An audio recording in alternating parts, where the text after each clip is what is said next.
I'm right here, boss man. I got this, yeah.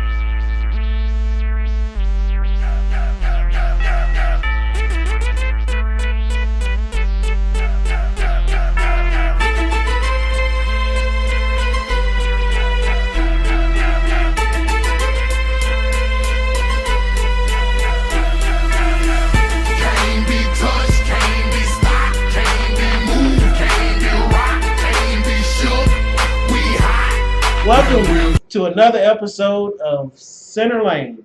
My name is Sean Bland. I am considered the centrist, and today I have the chairman of the Tallapoosa County Republican Party with me today, Denise Stimson Bates. Is that right? Yeah. Thank you for welcoming me to your vault. Yes. We are actually, again, for those that don't know, periodically I will actually do interviews from inside the Chamber of Commerce New Innovation Center, which I have to say you are a member of. I was member number one. Yes, and she does a lot of her work from the Innovation Center, and one of the benefits is Wise Point allows us to come in and kind of do some interviews from the vault, and we can help individuals kind of put some stuff together and different little videos. And this is one of the little things that I decided to do to continue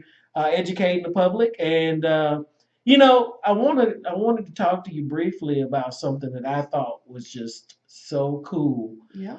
Before we get into what you really do, you had an opportunity to go to the inauguration. I did. It was And amazing. we actually got to live through the inauguration through you. Yeah. We had several different pictures that were taken from different locations, and you just happened to pop in. But tell us a little bit about how the inauguration was and some of the things that you got to do. Well, it was an amazing journey. I actually rode up with three other friends from the state party. We left at 6 p.m. on Tuesday night and drove all night long. Bless your heart. Yeah. I got to Falls Church, Virginia at 6:30 in the morning on Wednesday. That was a work day for me, so I still had to work in the hotel room. And yeah. And Thursday was the day that you had to go pick up your ticket from your congressman. Out in the regular part of the mall, you don't need a ticket. Right. Between the reflecting pool Right. and the And the reflecting pool is covered, right? I believe it was. I didn't. That was behind me. Oh, excuse me. Those VIP seats, I forgot. But no. That's right. That's right. So you were in the Ticketed section. ticketed section, okay, which is closer towards It the is. front. Okay. Most of it is on the lawn, and then if you've ever been to the U.S. Capitol, there's like a little walkway, little mini road, I guess, path, right in front of it. And so I get to Congressman Rogers' office. Mike Rogers is my congressman at the assigned time, and all the congressmen are having little receptions and stuff. And I was on crutches. I do remember that. And so the only thing I was concerned about was having to stand even with crutches the whole time. And so I get into Congressman Rogers' office, and they come running out going, Denise, we got you a seat. And in the very front part of the lawn is a seated section. Ooh. And so they got me a seat in the seated section. Which is even closer. Yes, it was. Than the standing section. Yes, okay. It was. And so I was very grateful to Congressman Rogers for that. But the journey to get there was interesting. So I'm staying in Falls Church, which is about a 20-minute ride. You didn't want to take the metro that day, so I called Uber about 5:45. Got in the car, got to the drop-off point at about 6:15, 6:20. The drop-off point is not next to the Capitol because over the course of the week, the security was incrementally moving out. And then you have security gates for the TSA, just like you're getting on an airplane. And so here I am with crutches at 6:30 in the morning, and it literally takes me about 2 hours from the time I got out of the Uber car to walk down the road past the Cannon office building, Right. which is the office building for the representatives that's closest to the Capitol, and then get through my gate and get to my seat. So I got there about 8:30, didn't budge. No, and it started at noon, right? Started at noon. Yeah, so that seat was a blessing at That that point. seat was a blessing, Yeah. and I did not give it up. So tell us now you did all of that, and I believe the inauguration lasted what about 30 minutes? The inauguration is short. Yeah, it's short. Yeah, leading up to it, there's some music. The Mormon Tabernacle Choir, a college I can't remember it right now, performed. They warm up the crowd. Warm up the crowd, get it going, and then they announce all the dignitaries coming in. Right. And so the Clintons got a very respectable, hearty applause from the crowd, as did President Bush and President Obama. And for me, one of the neatest parts is my favorite justice of the Supreme Court is Clarence Thomas. Okay. I just love Clarence Thomas, and he did the oath of office for the the vice president. Right. Place went crazy when Justice Thomas went up there. Like I said, I was up near the front. You couldn't hear them, obviously, still, but they had very large screens all down the mall and speakers. So everyone that was there had a good view, whether you were you near could still kind of Washington Monument or where you were on the lawn. And then, of course, there was President Trump's oath of office, and then his speech, which was nice and short. It didn't really rain; it just kind of drizzled a little bit, and it was a little cool. You could not take in an umbrella, right? Because of security. So having. Did they have ponchos?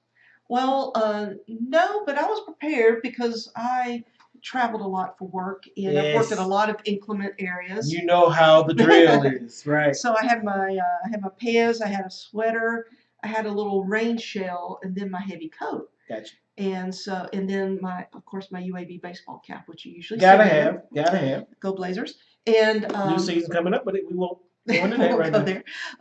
So when it started sprinkling, I just took my heavy coat off. It covered my legs, so my pants wouldn't get wet because I still had my rain shell on. So I was well prepared for that. Now, I understand that there was a little partying afterwards that you were able to get into a pretty secure place called the Trump Hotel. Yes. Tell us a little bit about that. So that was Friday. On Saturday, I actually met with some friends for lunch and relaxed. And then on Saturday evening, Representative Mo Brooks, who is Northwest Alabama, gave his constituency, and I was fortunate enough to be included in a very late night tour of the Capitol. We were the only people in the Capitol. It's kind of dark and creepy, but that's okay.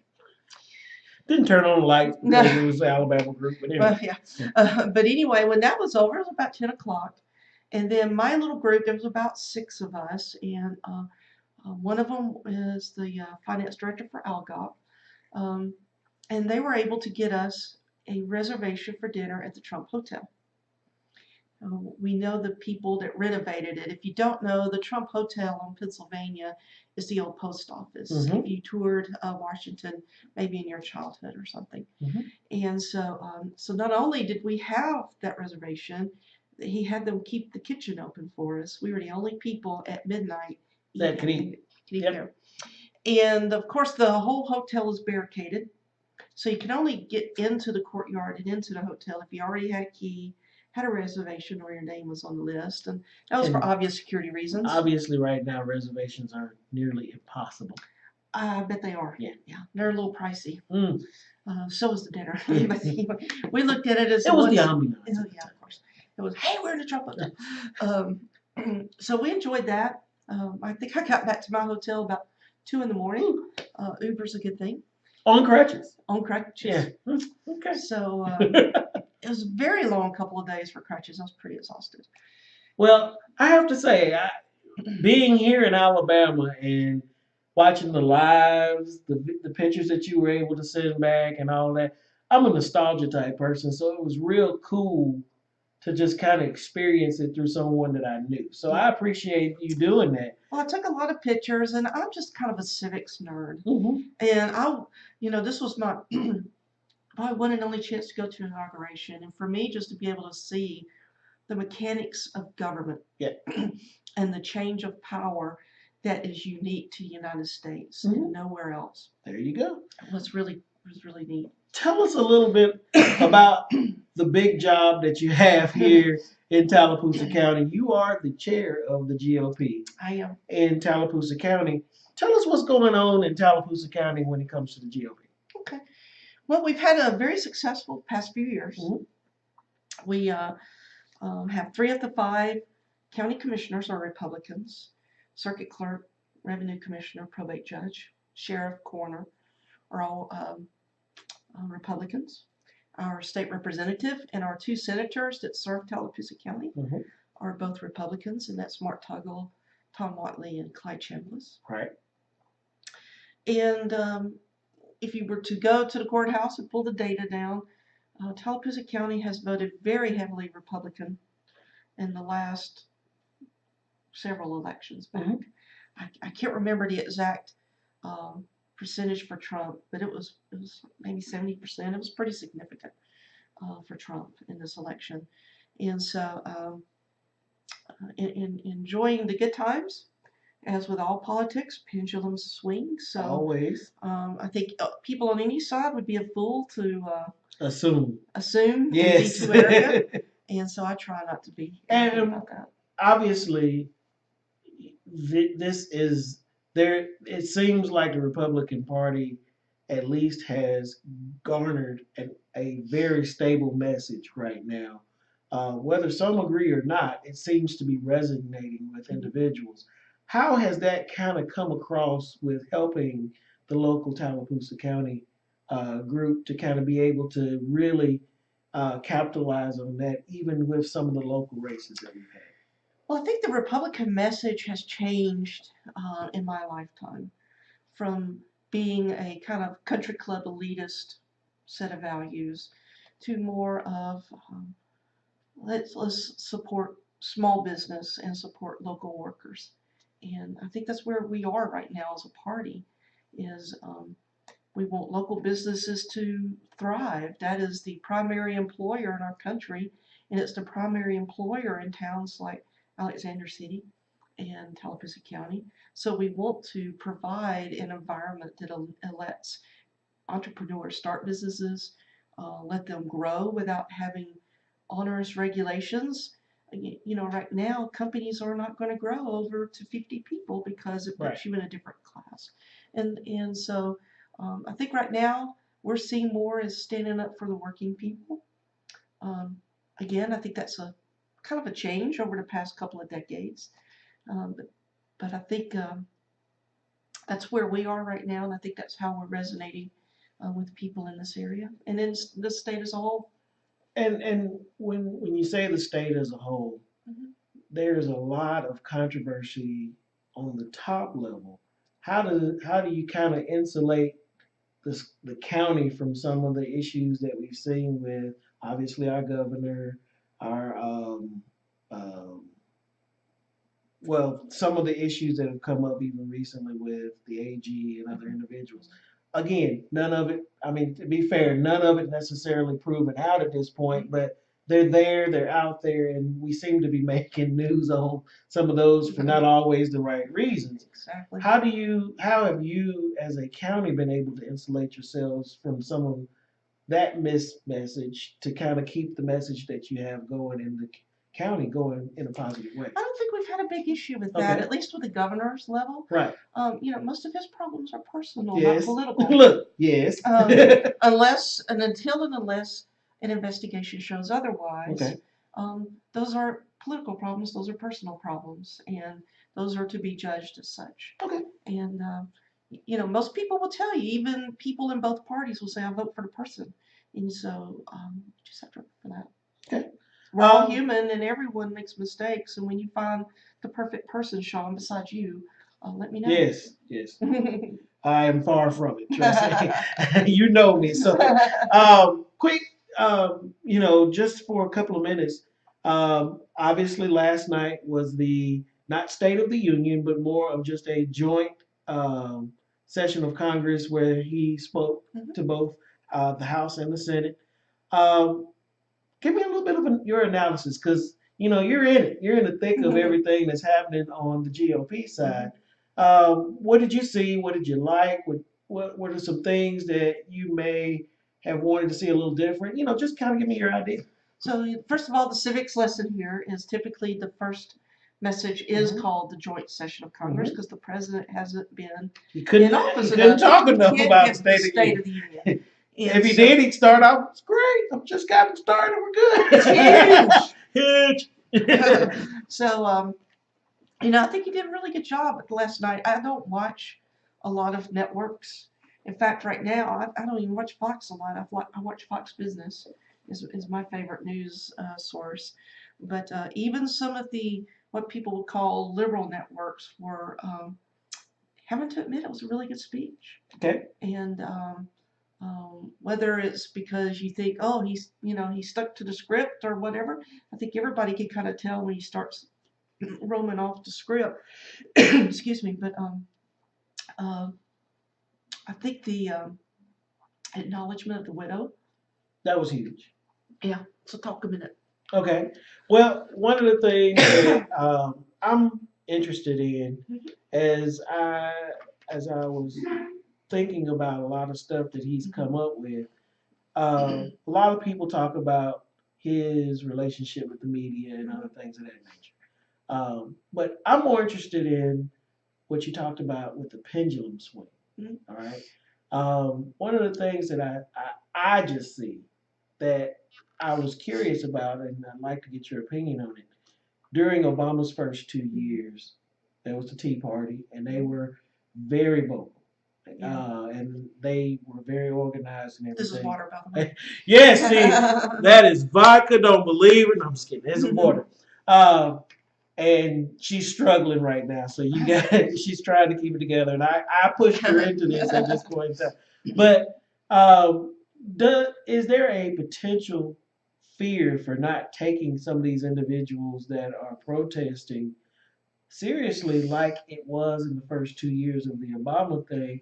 Or is this one of those situations where the GOP has an opportunity to possibly turn the tide and stay the course by either acknowledging or figuring out some way to diffuse that situation? Do you kind of get where I'm coming from? Well, I heard something about 20 years ago, and I still kind of believe it's true on most every side, though. I think people will say the Tea Party is probably the most organic uprising ever because there was no centralization to them. So take that aside. On either side, um, I don't believe there are any organic protests. Okay. Um, Follow the money, follow the power. Somebody is there to benefit from having that protest. Okay. And so I don't think about it too much. I think it was unfortunate that the anarchist groups, and they're not new. You have these G7 meetings around the world, and they protested every one of those and destroyed property. And I just think it was unfortunate that they do that. That doesn't, to me, property destruction and hurting people. And that poor man that lost his limousine, that was his only source of income, in Washington. Mm-hmm. A friend of mine actually saw that, saw the limousine, go up in flames. That's just unfortunate. Yeah. I mean, we're, I think that type of rhetoric just divides us even more. And I think probably 80% of us could sit down and have a logical conversation with each other. Yes. It's usually the 20% that causes the problems, and I think gives the illusion that things are much worse than what they are. And I would have to agree with that, and I would probably expand that to 20% on both sides, which means it's kind of into the 40% too, or 10% on Well, I was either side. thinking Yeah. 20% all the way. Okay. But and then the pendulum does swing. I Yeah. mean, it's foolish It's to part say of the country. well, it should really. I mean, I'm not saying I ever want to lose, but to have one party perpetually in power is tyranny. And that's not how the founders designed this thing. In fact, they designed it where it wasn't supposed to be a two-party system, but it kind of works in some cases right now. But hey, we'll see. Well, it's the three branches that are supposed to protect us. There you go. And again, that's a civics lesson.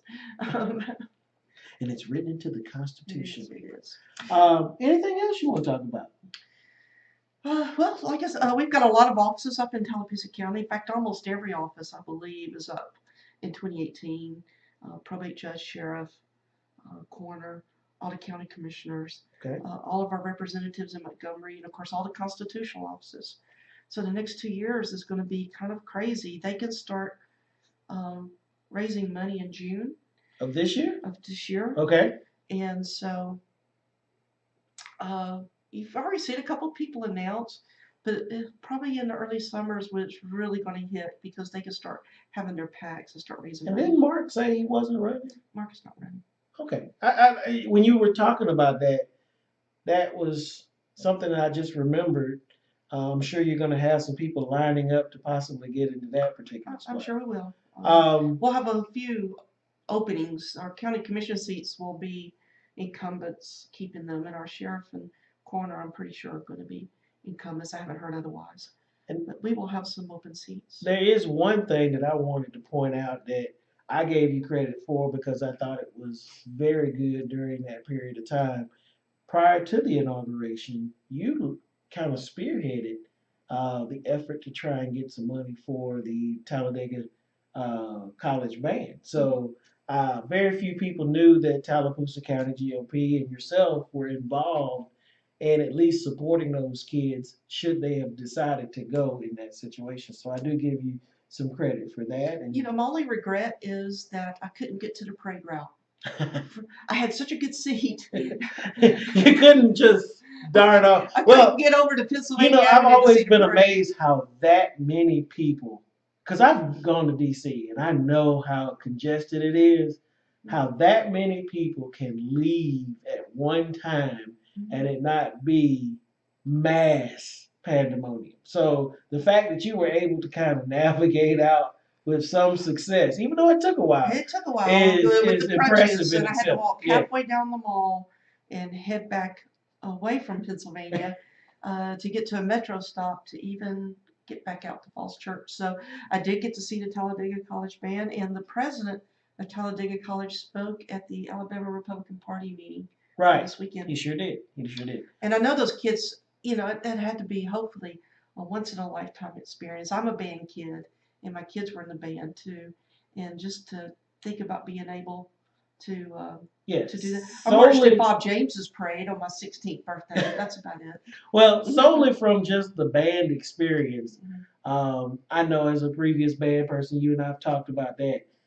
That experience, regardless to your politics or anything else, it could have been whoever it was in that deal. For those kids, that experience was huge, and it's a once in a lifetime opportunity. And they ended up getting a lot of money. I know the state party donated $600,000, a significant donation to which them as well. Is a huge boost to their school in that situation, regardless, not only just the band, but to the school overall. So get nice new uniforms out of the deal, and I know uniforms cost maybe a some lot. instruments too. Yeah, maybe so.